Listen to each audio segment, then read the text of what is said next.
Hello, fellow blue sniffers and spruce snippers. Welcome back to Blitzkrieg Model Works.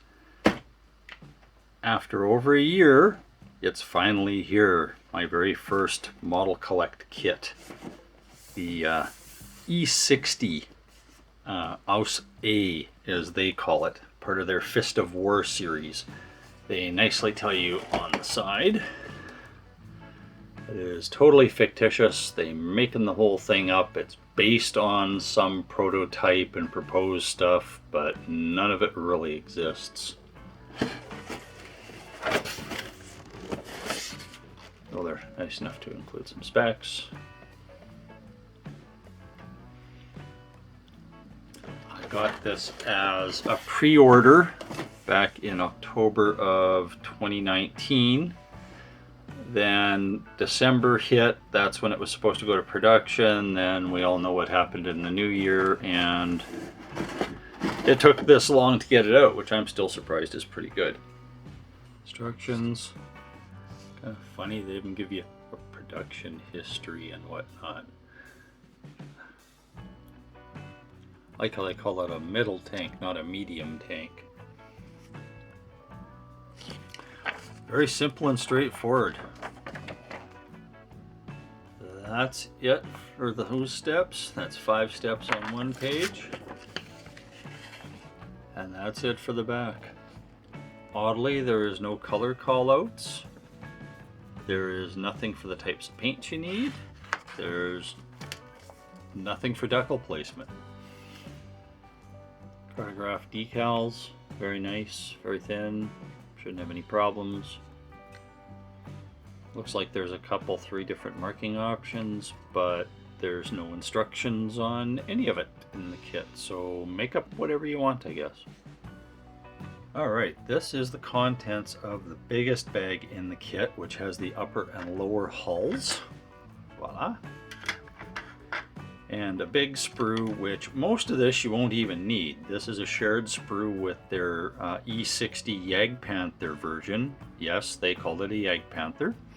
But a lot of it is for that kit, so all you need are the Belleville suspension assemblies. A bunch of these washers, the rear hull, engine deck, drive sprockets, drive sprocket mounts. The rest of it is all for the Jagdpanther version, including this very interesting turret, which oddly you get all the parts for, including the gun. If you need instructions on how to put it together, as I said, the instructions are available on Modelcollect's website. I can see that going on a Panzer III APC someday.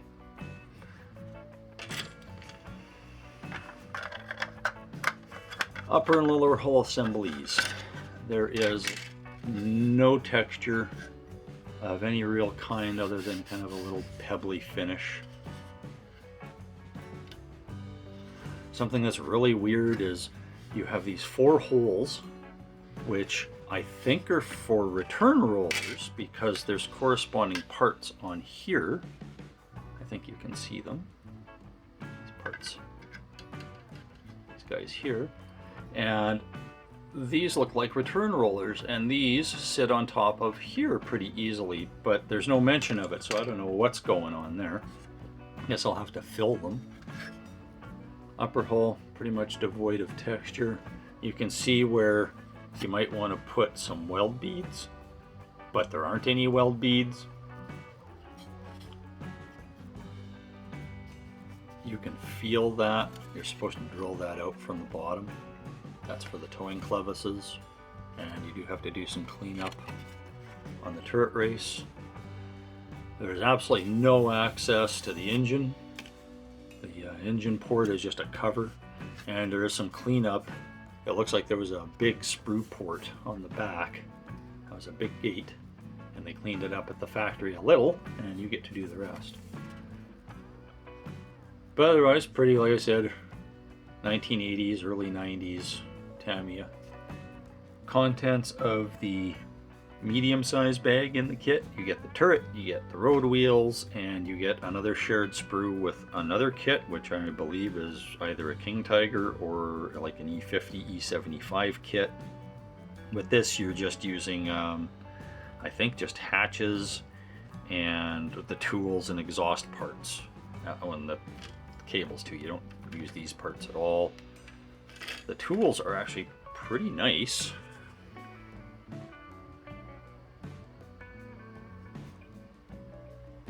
They have bolt cutters. Pretty fine. Doesn't seem to be a huge amount of cleanup required. Most of them are hollow. That jack is really iffy. Mold seams on that thing are horrendous. The rest of it's okay.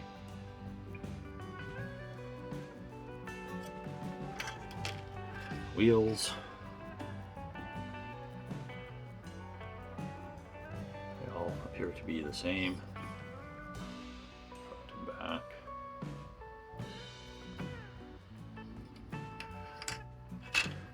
The turret, while it looks really cool, is a bit disappointing. There's no texture at all on the armor plate. And that is, when it focuses, is what Modelcollect's version of a weld bead is. I will definitely be replacing those, as well as putting some flame cut texture on there, doing some old armor plate texture. Basic shape looks fine.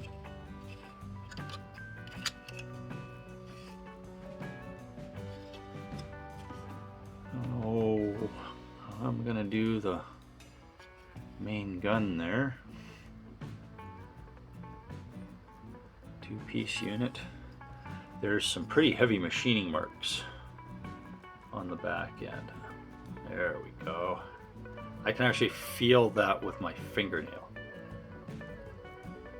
So at some point during the build, I'll splash some paint on there so you can see what that looks like. These are little extensions that glue on to the end of the turret, this end, where the hatch will be. There's no flame cut representation anywhere on that. And plus, you're going to have to smooth that into the back of this. So, Commander's hatch has no detail whatsoever on the inside. So there's a few pictures online of what it should look like for a small term. So it looks like to be the same type of hatch.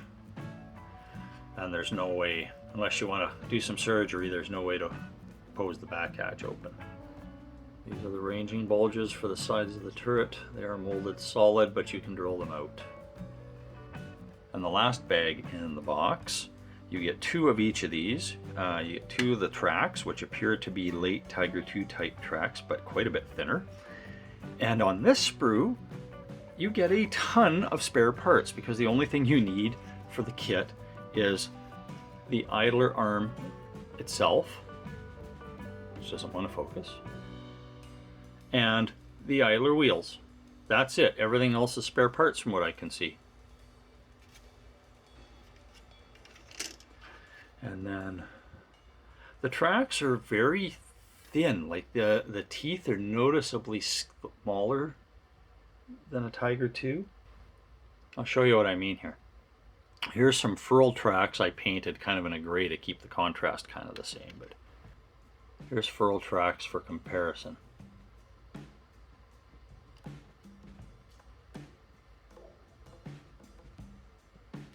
I mean, I don't know, maybe they're supposed to have a